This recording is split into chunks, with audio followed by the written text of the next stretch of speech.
Seorang sekretaris keluar dari ruang rapat dan bergegas lari menuju Andre. "Dia di sini," ucap sekretaris itu ke Andre. "Apa?" tanya Andre. "Dia di sini. Putra kedua yang berbuat onar di pesawat," ucap sekretaris itu. Kemudian Andre pergi ke ruangan rapat. "Solusi? Solusi apa?" tanya Pak Ridwan. "Solusi apa yang kamu punya?" lanjut tanya Pak Ridwan. "Aku akan menyerahkan diri," ucap Reza. Mendengar Reza berbicara seperti itu, membuat semua yang ada di ruangan rapat terkejut. "Aku akan dihukum untuk semua kesalahanku dan meluruskan ini semua," ucap Reza. "Aku akan menjelaskan situasinya agar perusahaan tidak merugi. Tolong percayakan ini kepadaku," lanjut Reza kemudian membungkuk ke Pak Ridwan. "Jangan," ucap Pak Ridwan. "Apa?" tanya Reza sedikit terkejut. "Kamu tidak perlu melakukannya. Jangan lakukan apapun," ucap Pak Ridwan. "Tapi ayah," ucap Reza. Belum sempat Reza selesai bicara, tiba-tiba Pak Ridwan berdiri dan menamparkan pipi sebelah kiri Reza dengan sangat keras. "Kenapa kamu harus menjelaskannya? Siapa yang akan mempercayaimu? Jangan mengatakan atau melakukan apapun," ucap Pak Ridwan marah dan membentak Reza. "Diam saja dan lakukan perintah ayah," ucap Pak Ridwan. "Aku ingin menyelesaikan masalah yang kubuat," ucap Reza. Kemudian Pak Ridwan menamparkan pipi sebelah kanan Reza dengan sangat keras. "Dasar bodoh," ucap Pak Ridwan sambil menamparkan Reza. "Kamu memang berbuat onar. Tapi itu menjadi masalah karena memengaruhi perusahaan. Kamu sadar telah merusak citra perusahaan. Kamu tahu kerugian kami akibat kelakuanmu," ucap Pak Ridwan. "Itu tuduhan palsu," ucap Reza. "Bedebah," teriak Pak Ridwan sambil menamparkan Reza lagi dengan sangat keras sampai Reza tersungkur dan mengeluarkan darah dari hidungnya. "Haha, tuduhan palsu. Itu bukan tuduhan palsu. Hahaha. Kamu berbuat onar dan tidak memikirkan perbuatanmu," ucap Pak Ridwan merasa jengkel. "Kamu menyebabkan masalah," teriak Pak Ridwan kemudian menginjak Reza yang sedang tersungkur. "Tidak berguna. Kamu tidak bisa melakukan apapun," teriak Pak Ridwan dan menginjak Reza lagi. Saking kesalnya Pak Ridwan terus menginjak-injak Reza sampai berdarah. Setiap luka mewakili bunga, mewakili warna bunga. Luka yang terus berdarah mempunyai aroma paling kuat. Hati seseorang yang harum mungkin pernah dilukai. Luka yang matang beraroma bunga, ucap Reza dalam hati. Andre bergegas berlari dengan tergesa-gesa menuju ruang rapat. "Mati saja kamu. Mati. Bedebah," ucap Pak Ridwan sambil menginjak-injak Reza. Kemudian Pak Ridwan lari ke arah belakang mengambil kursi kosong. Dan Andre datang membuka pintu. "Dasar bedebah," ucap Pak Ridwan sambil membawa kursi. "Pimpinan," teriak Andre kemudian berlari dan menghalau Pak Ridwan yang ingin memukul Reza dengan kursi yang sudah ada di atas kepala Pak Ridwan. Pak Ridwan pun tidak jadi memukulnya dengan kursi, karena Reza terhalangi oleh Andre yang berdiri di hadapannya. Reza tersenyum melihat Andre yang sedang melindunginya. Melihat keadaan Reza yang sudah terluka cukup parah, akhirnya Pak Ridwan pun mengurungkan niatnya dan melemparkan kursi itu ke lantai. Singkirkan dia dari pandanganku. Singkirkan atau kurung dia, teriak Pak Ridwan.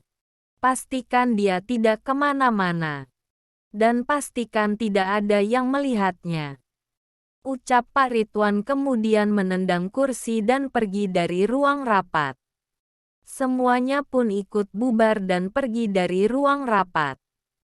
Erwin yang melihat adiknya seperti itu hanya bisa terdiam dan menghela nafas lalu pergi meninggalkan mereka berdua. My friend. Temanku. Teman baikku. Ucap Reza sedikit tertawa sambil kesakitan. Kamu bisa berdiri? Tanya Andre. Kemudian Reza berbaring di lantai dan berkata, Astaga, ini bukan apa-apa. Lalu dia tertawa.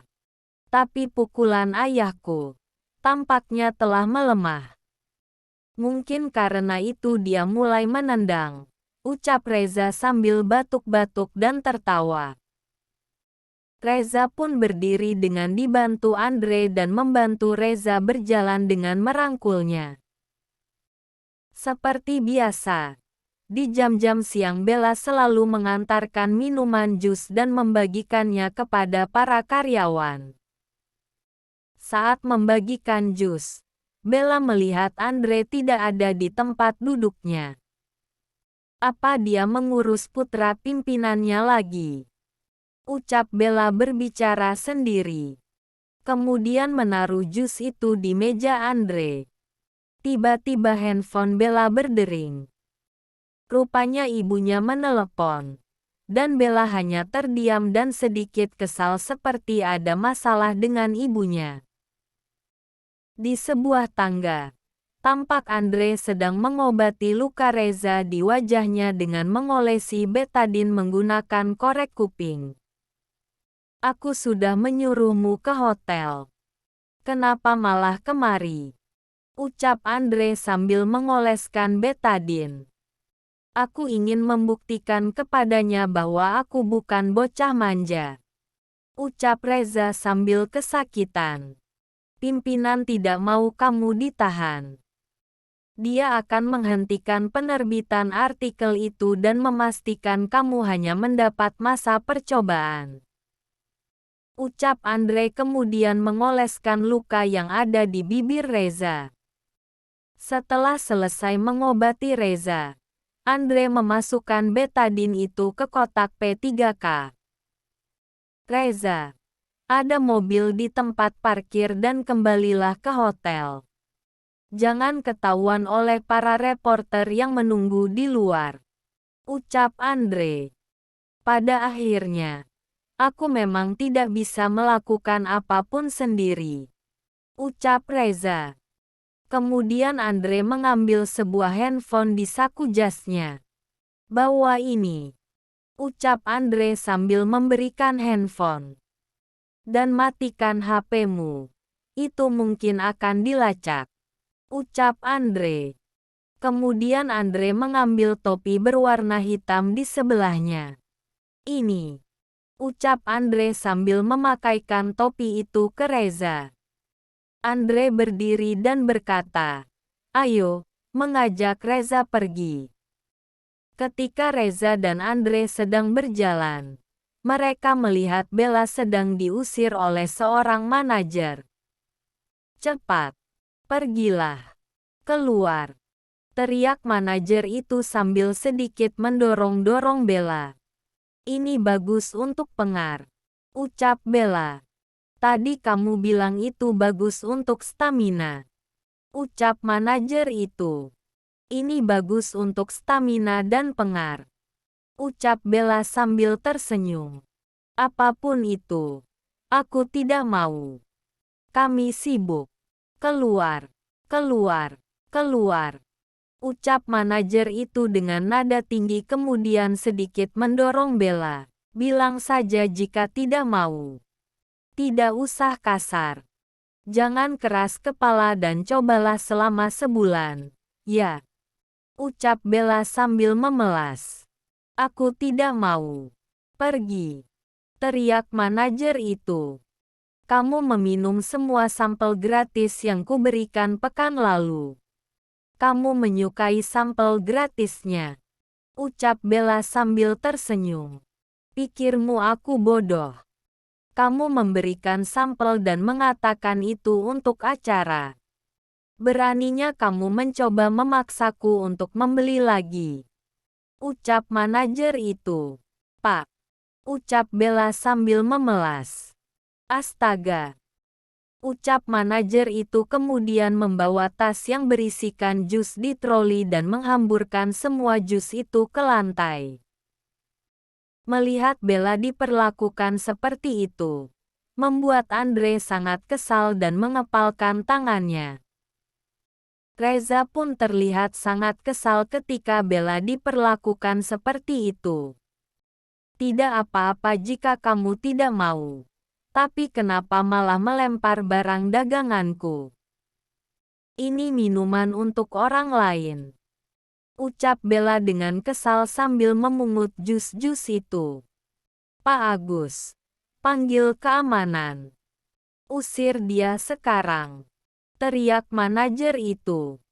Astaga, kamu mengacaukan pagiku, ucap manajer itu lalu menendak tas Bella dan pergi kembali ke ruangan kerjanya. Kemudian Bella mengambil jus itu ingin melemparnya ke orang itu. Tetapi dia mengurungkan niatnya. Astaga, abaikan dia. Abaikan saja dia Bella, ucap Bella menarik nafas dan menenangkan dirinya. Reza berjalan menghampiri Bella. Hei, Reza, ucap Andre.